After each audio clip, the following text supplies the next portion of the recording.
সঞ্চয় আমরা সকলে করতে চাই, কিন্তু প্রশ্ন হলো কিভাবে সঞ্চয় করব, কতটা করব, কোথায় করব। সঞ্চয় কিভাবে বাড়ানো যায় এ নিয়ে অন্য কোনো দিন আলোচনা করব। আজ আলোচনা করব সঞ্চয় কতটা করব, কোথায় করব এই নিয়ে।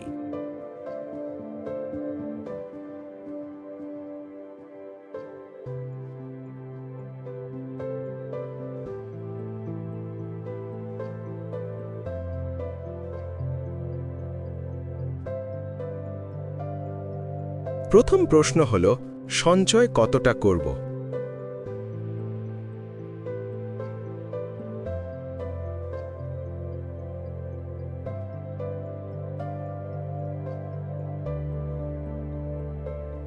সাধারণত আমরা সঞ্চয় করি আয় মাইনাস ব্যয় সমান সঞ্চয়, এই ফর্মুলা মেনে, যা একেবারে ভুল পদ্ধতি।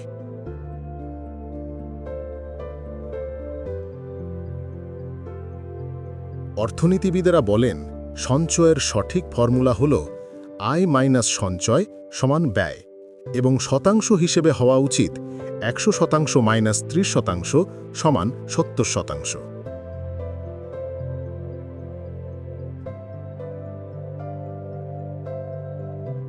অর্থনীতিবিদেরা মোট সঞ্চয়কে 3টি ভাগে ভাগ করতে বলেছেন। প্রথমত, জরুরি প্রয়োজন, যা 6 থেকে 12 মাসের সংসার খরচের সমপরিমাণ অর্থ হওয়া উচিত।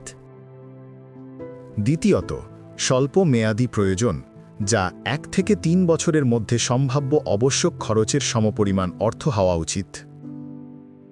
তৃতীয়ত, দীর্ঘমেয়াদী প্রয়োজন, যা 10 থেকে 20 বছরের পর আবশ্যক বড় খরচের সমপরিমাণ অর্থ হওয়া উচিত।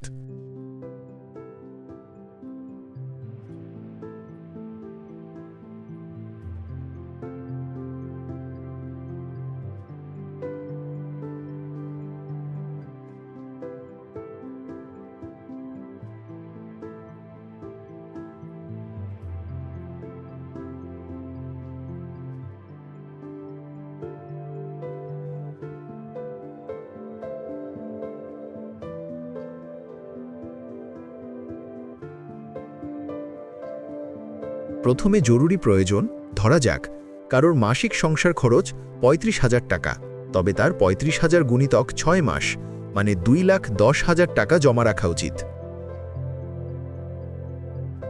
এই টাকা অবশ্যই ব্যাংকে রাখা উচিত, যাতে সহজে ক্যাশ করা যায়।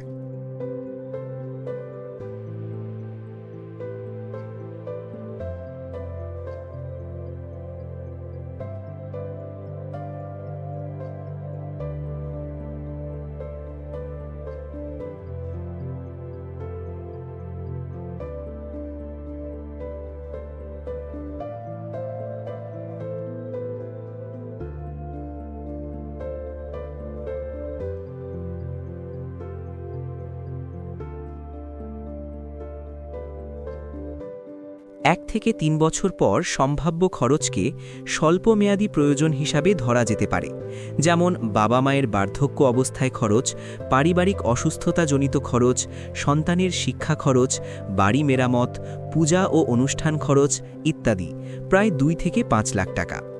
এই খরচের অর্থ পোস্ট অফিস বা ব্যাংকে রাখা উচিত।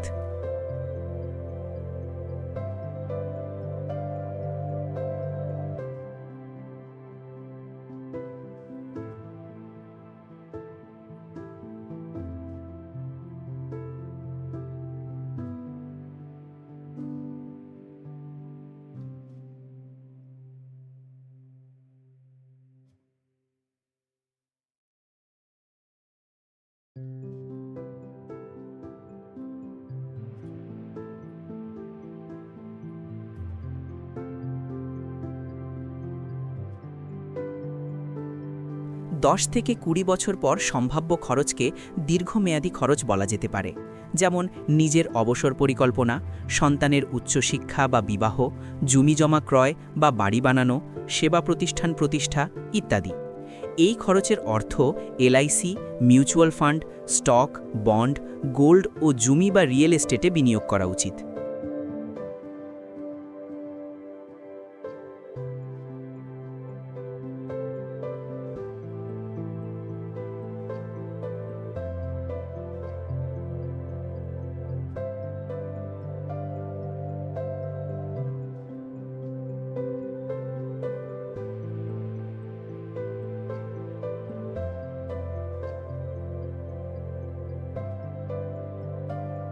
দীর্ঘমেয়াদী আর্থিক প্রয়োজনকে সুরক্ষাযুক্ত বিনিয়োগে পরিবর্তন করার ফর্মুলা হল 50:30:20, অর্থাৎ মোট বিনিয়োগযোগ্য অর্থকে এভাবে ভাগ করা যেতে পারে: তাৎক্ষণিক বিনিয়োগযোগ্য 50%, এলআইসি ও ইন্স্যুরেন্স 30% এবং ডাউন মার্কেটে বিনিয়োগের জন্য সঞ্চয় 20%।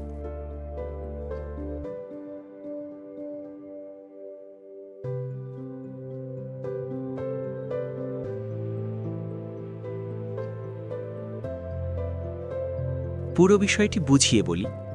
প্রথমে আয় 100%, সঞ্চয় 30%, ব্যয় 70%। অর্থাৎ যদি কারোর আয় 50,000 হয়, ফর্মুলা অনুযায়ী সঞ্চয় করতে হবে 15,000 এবং ব্যয় করা যাবে 35,000। ধরলাম ব্যক্তিটির জরুরি ও স্বল্পমেয়াদী প্রয়োজন হিসেবে 5 লাখ টাকা জমা আছে।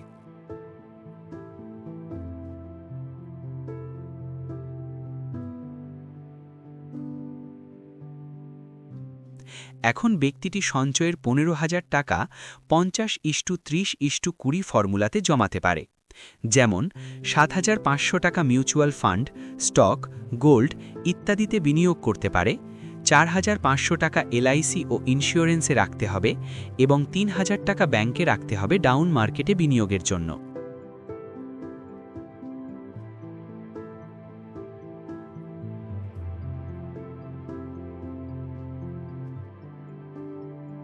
যদি কোনো ব্যক্তির জরুরি ও স্বল্পমেয়াদী প্রয়োজনের টাকা জমা না থাকে, এক্ষেত্রে ব্যক্তিটি সঞ্চয়ের 15,000 টাকা 40:20:30:10 ফর্মুলাতে জমাতে পারে।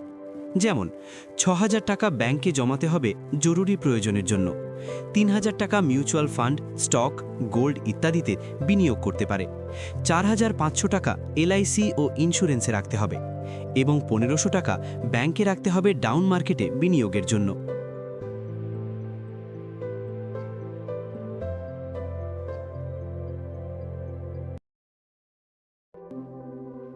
বীমা পরিবার অভিযানে শামিল হন।